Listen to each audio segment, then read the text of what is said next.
Success in managing money. A behavioral approach. Success with money isn't about how smart you are, it's about how you behave. This book focuses on the power of adopting good financial habits and avoiding harmful ones. You don't need a high income or fancy education to benefit from these lessons. They're for everyone. The book is organized into chapters that explore different attitudes and behaviors toward money.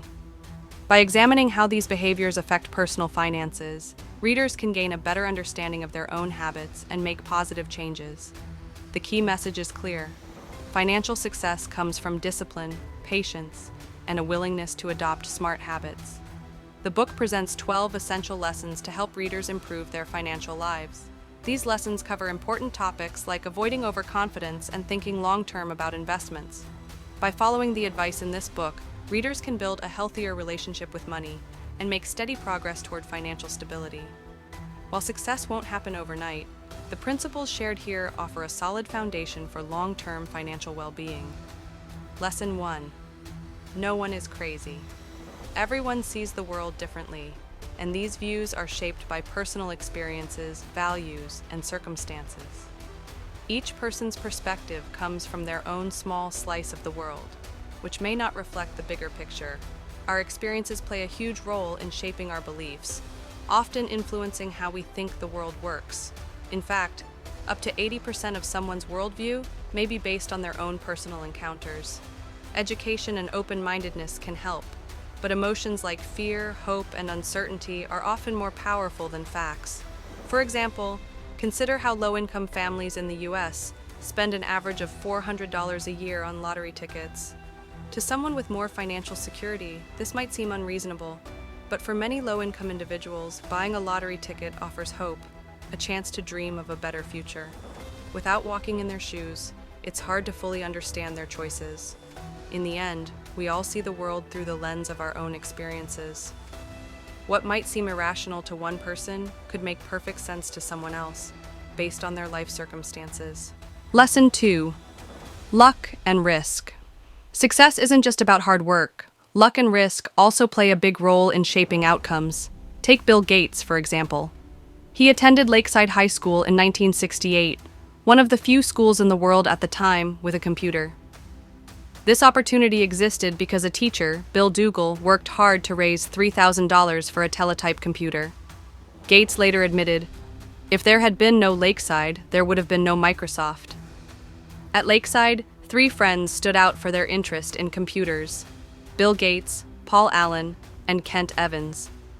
Sadly, Kent Evans passed away in an accident before graduation, missing the chance to fulfill his potential. This is a reminder that while luck can open doors, risk can take opportunities away. The truth is, success is often shaped by forces outside our control. The world is too complex for anyone's effort to guarantee an outcome. Luck and risk can sometimes have a bigger influence on success than the effort we put in. Recognizing this can help us approach both our achievements and others with humility and understanding. Lesson 3. Never enough.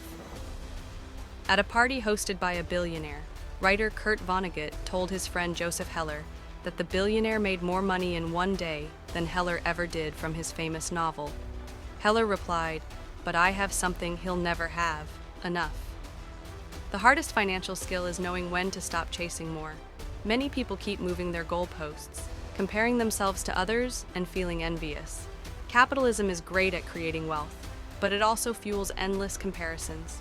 No matter how much you have, someone will always have more. Having enough means knowing what truly matters and avoiding risks that could lead to regret. Some things, like your reputation, freedom, relationships, and happiness, are too valuable to gamble, no matter the potential reward. The key to financial success and peace is knowing when to step back. The best way to win is to stop playing the game of always wanting more. Lesson 4.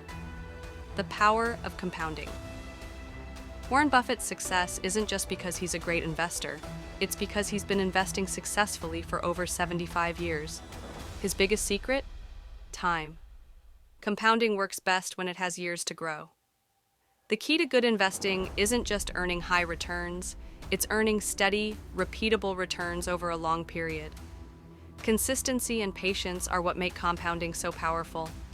But building wealth and keeping wealth are two different challenges.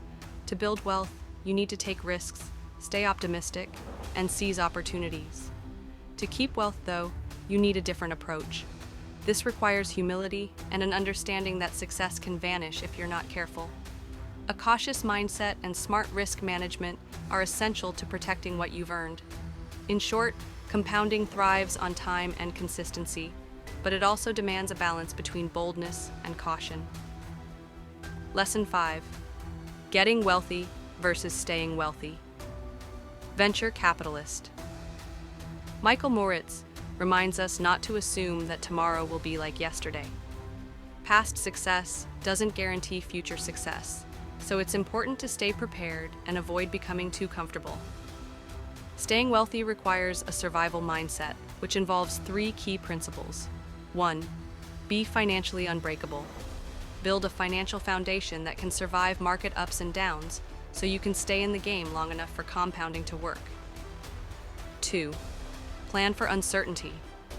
Accept that your plan won't always go perfectly. A good plan leaves room for mistakes or unexpected events.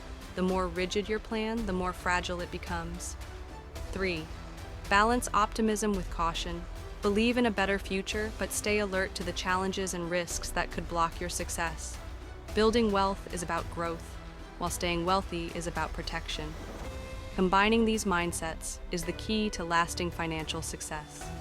Simplified, no copyright version of Lesson 6. Lesson 6. Tales. You win. Heinz Berggruen, a famous art collector, owned valuable paintings by Picasso, Matisse, and others. People admired his skill, but his success came from buying a huge amount of art, most of which wasn't valuable. Only a small portion of his collection turned out to be worth a fortune. This idea highlights the power of tail events, rare, 1 in thousands or millions outcomes that drive big success. The same happens in venture capital. Most investments fail, a few do okay, and 1 or 2 deliver massive returns. Similarly, in the stock market, only a small number of companies generate exceptional results. The lesson? Success often depends on rare, extraordinary outcomes. It's normal for many things to fail along the way. The key is to manage risk, stay in the game, and position yourself to benefit when those rare tales appear. Instead of avoiding failure entirely, focus on preparing for and capturing those rare, big wins. Lesson 7. Wealth is what you don't see.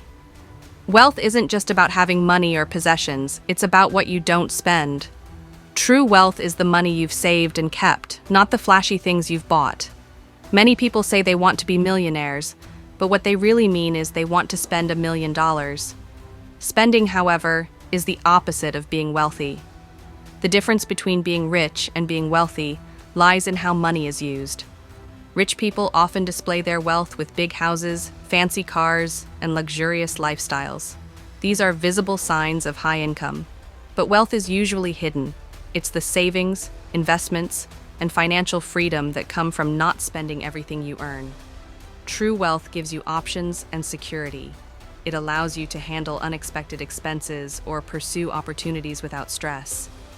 Wealth isn't about showing off. It's about having the resources to live life on your terms. Lesson 8. Save money. When it comes to saving money, people generally fall into 3 groups. 1. Those who save. 2. Those who think they can't save. 3. Those who think they don't need to save. Saving money is one of the most important aspects of personal finance. It's even more important than how much you earn or how well your investments perform. Unlike income or market returns, saving is something you can fully control. In today's world, having control over your time and choices is more valuable than ever. Money alone doesn't create freedom, but savings can provide financial security and flexibility. By saving, you build a safety net that lets you make decisions based on your values and goals, not just your paycheck. Saving isn't about impressing others, it's about giving yourself options and peace of mind. Lesson 9. Reasonable over perfect and room for error. When making financial decisions, aiming for perfect logic isn't realistic. Instead, focus on being reasonably rational. It's more practical and easier to stick with over time. This is key for managing money successfully. While the chances of making money improve over time, nothing is guaranteed. Things that have never happened before can happen, and past success doesn't promise future results. Like in poker or blackjack, life is about probabilities, not certainties. The smartest approach is to expect the unexpected and plan for things to go wrong. This means creating a margin of safety, a cushion of savings or resources to handle surprises. You can't predict every problem, but you can prepare by avoiding major points of failure. One of the biggest risks is relying only on a paycheck to cover your needs without any savings. To reduce this risk, build an emergency fund for unexpected expenses. The key is to give yourself room to recover when things don't go as planned. This flexibility can make all the difference in achieving financial stability. Lesson 10. You'll change. Making long-term plans is hard because we often don't know how we'll feel in the future. What's important to us today may not be as meaningful later. People change, and it's important to recognize that our values and priorities will evolve. Sunk costs, the money or effort already spent, can hold us back. We may be tempted to keep going because of past investments, but it's crucial to focus on future decisions and minimize future losses, not dwell on what's already spent.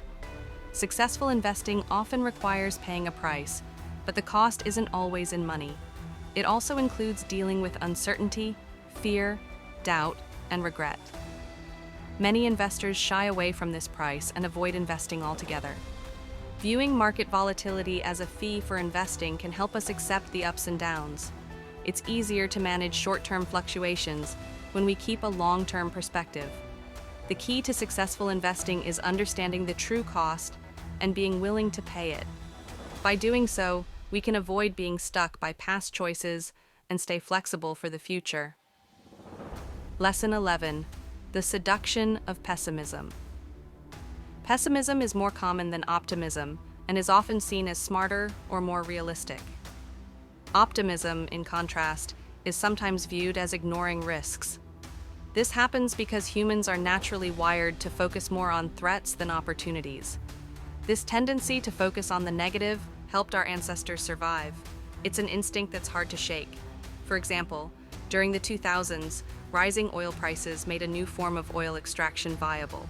Adversity often leads to innovation because threats push people to find solutions.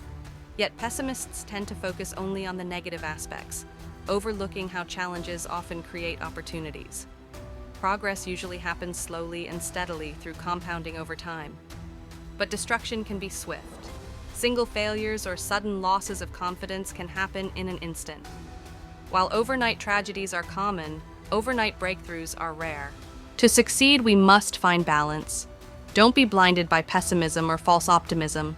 Acknowledge setbacks, but focus on long-term progress and solutions to challenges. Adversity will come, but responding with creativity and persistence is key to lasting growth. Lesson 12. Confessions. This lesson focuses on the importance of independence in financial decisions. One key to financial success is living below your means and enjoying affordable activities like exercising, reading, listening to podcasts, and learning. The author owns his home outright, without a mortgage. While this may not be the best financial decision, it gives him peace of mind. The author also keeps 20% of his assets in cash to provide a safety net. This helps him avoid selling stocks in emergencies, in line with Charlie Munger's advice. The first rule of compounding is never to interrupt it unnecessarily. The author no longer invests in individual stocks. Instead, he puts all his stock market investments into low-cost index funds. While some investors can beat the market, it's difficult, and most people are better off choosing a strategy with the highest chance of long-term success, like low-cost index funds. In summary, the author's financial habits focus on independence, living within means, prioritizing peace of mind, maintaining a safety net, and investing in low-cost index funds. By following these practices, readers can work toward financial success in their own lives. In The Psychology of Money, Morgan Housel explores how our thoughts and emotions shape our financial decisions. He argues that successful investing isn't just about knowing financial concepts or having the right tools. It's about mastering our emotions and recognizing psychological biases. Housel's writing is engaging, using real-life stories to support his points. He emphasizes the importance of avoiding impulsive decisions, developing a long-term outlook, and understanding that luck plays a role in financial success. One of the book's key strengths is its focus on building good habits and a steady approach to investing. Housel suggests that successful people don't necessarily have high IQs or secret knowledge. They tend to follow disciplined, patient strategies based on clear goals and sound principles. Overall, the book teaches that financial success often comes down to mindset and behavior, not just technical skills.